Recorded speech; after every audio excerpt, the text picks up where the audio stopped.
សួស្តីអ្នកទាំងអស់គ្នាថ្ងៃនេះខ្ញុំនឹងបង្ហាញលោកអ្នកពីរបៀបសម្អាតកុំព្យូទ័ររបៀបនៃការសម្អាតកុំព្យូទ័រគឺមាន4ដំណាក់កាលដែលបងប្អូនត្រូវអនុវត្តទី1គឺខ្ញុំគ្រាន់តែសេមក this clean up ដែលយើងត្រូវសរសេរនៅក្នុងទី2គឺ ms config ទី3 sorry ទី3គឺ profit ទី4គឺភាគរយtham ភាគរយទឹកមកអញ្ចឹងយើងត្រូវធ្វើ4ដំណាក់កាលហ្នឹងទី1គឺ this clean up ទី2គឺ sm config ទី4គឺ prefect ទី3គឺ prefect ទី4គឺ tham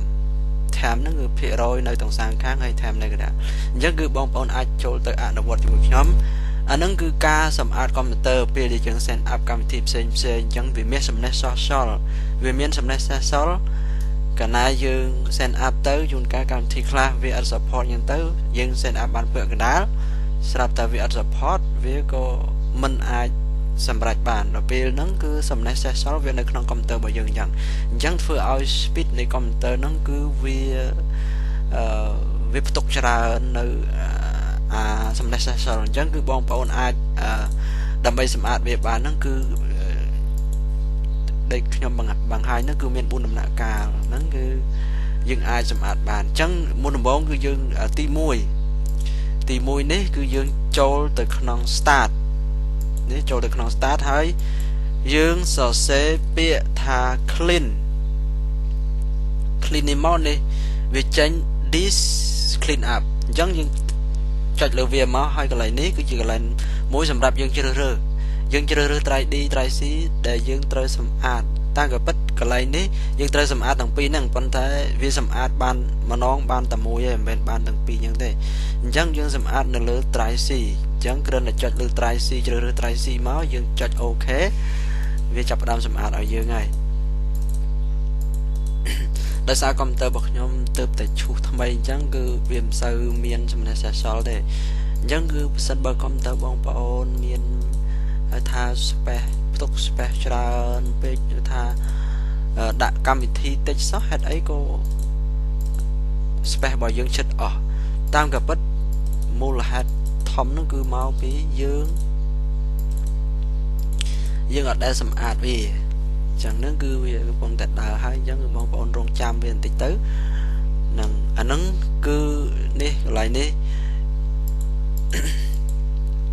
យើងគ្រាន់តែថិចវាមកអញ្ចឹងមកយើង delete មក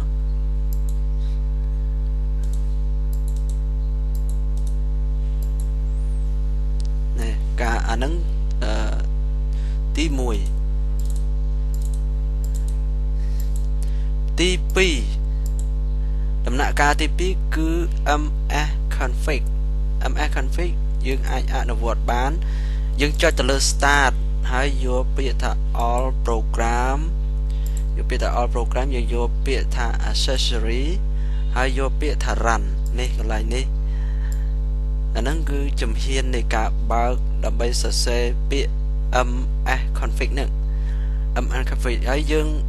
បើកនៅលើ keyboard ក៏បានដែរយើងគ្រាន់តែចុច key win មកយើងចុចពាក្យអក្សរ O មកវាចេញឲ្យដូចគ្នាអញ្ចឹងគឺវាដូចគ្នានឹង start អញ្ចឹងដែរហើយយើងសរសេរពាក្យថា ms config អញ្ចឹងមកយើង OK បានន័យថាយើងសម្អាតកន្លែងនេះខ្ញុំសូមបង្ហាញបន្តិចកន្លែងនេះគឺជាកន្លែងមួយដែលយើងទាំងអស់គ្នាត្រូវចងចាំថាកាលណាបើយើងតម្លើងកម្មវិធីវារត់មកនៅនឹងអញ្ចឹងអាធិចទាំងអស់នឹងហើយគឺជាកម្មវិធីកំពុងតែធ្វើដំណើរនៅលើកុំព្យូទ័ររបស់យើងកាលណាបើវាចេញធិចអញ្ចឹងគឺបានន័យថាកម្មវិធីទាំងអស់ហ្នឹងវាកំពុងតែធ្វើបានន័យថាធ្វើដំណើរឬក៏កំពុងតែ process កំពុងតែ profit កំពុងតែដំណើរការអីចឹងជាមួយនឹង system អីផ្សេងអញ្ចឹងបើសិនយើង set up កម្មវិធីច្រើនទៀតហ្នឹងគឺវាមានមកក្រោមទៀតវាមាន scroll bar អីចឹងគឺវាមាន tick មានអត់ tick មានអីចឹងទៅបើសិនបើយើងចង់សម្អាតចង់មិនចង់សម្អាតទេបានថាបើសិនបើមិនឲ្យកុំព្យូទ័ររបស់យើងនឹងឯងវាដើរយឺតអញ្ចឹងយើងត្រូវមើលកម្មវិធីណាមួយដែលយើងអត់ប្រើប្រាស់អីយើងដក tick វាចេញហើយយើងអូខេអញ្ចឹងណាបងប្អូនអញ្ចឹងគឺខ្ញុំមិនចាំបាច់ធ្វើអីតែព្រោះខ្ញុំកុំព្យូទ័ររបស់ខ្ញុំវាទើបតែតម្លើងអញ្ចឹងគឺគ្រាន់តែចុចអូខេមកពេលយើងដក tick យើងដាក់ tick អីយើងចង់ប្រើប្រាស់យើងដាក់ tick ទៅគឺជាការស្រេចហើយទី2នេះគឺ prefix នេះអញ្ចឹងបងប្អូនអនុវត្តជាមួយខ្ញុំចុចដូចគ្នាអញ្ចឹងគឺ all program ចុច accessory ហើយយកពាក្យ run ហើយយើងមួយទៀតគឺគ្រាន់តែចុច win មកអក្សរ O វាចេញឲ្យបែបនេះហើយយើងលុបនេះទៅយើងសរសេរថា prefix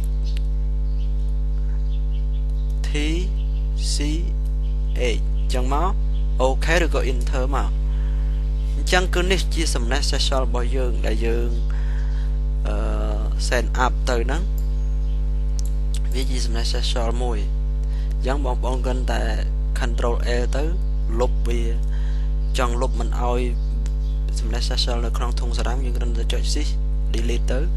ជាការស្រេចប៉ុណ្ណឹងមកអាហ្នឹងទី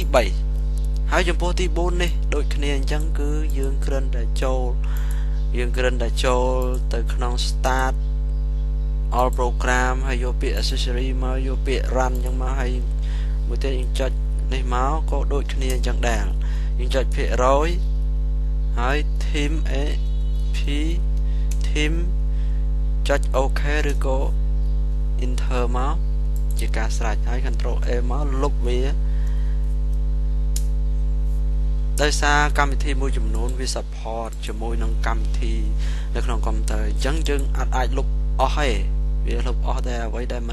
មិន support អីហ្នឹងវាយើងលុបអស់អញ្ចឹងគឺដំណាក់កាលទី4ដែលបងប្អូនសម្អាតកុំព្យូទ័រគឺមាន4ដំណាក់កាលហ្នឹងឯងអញ្ចឹងបងប្អូនអាចអនុវត្តតាមអ្វីដែលខ្ញុំបានប្រាប់អញ្ចឹងទៅគឺធ្វើឲ្យកុំព្យូទ័ររបស់យើងមានដំណើរការស្រួលអីអញ្ចឹងទៅមុនធ្លាប់តែដំណើរការមុននឹងបើកនឹងយូរអញ្ចឹងទៅវាយឺតអញ្ចឹងទៅយើងអាចសម្អាតវាអញ្ចឹងទៅអញ្ចឹងគឺសូមអរគុណចំពោះការតាមដាននៅវីដេអូនេះអញ្ចឹងបងប្អូនអាចតាមដាននៅវីដេអូផ្សេងៗទៀតទាក់ទងនឹងកុំព្យូទ័រអញ្ចឹងអរគុណ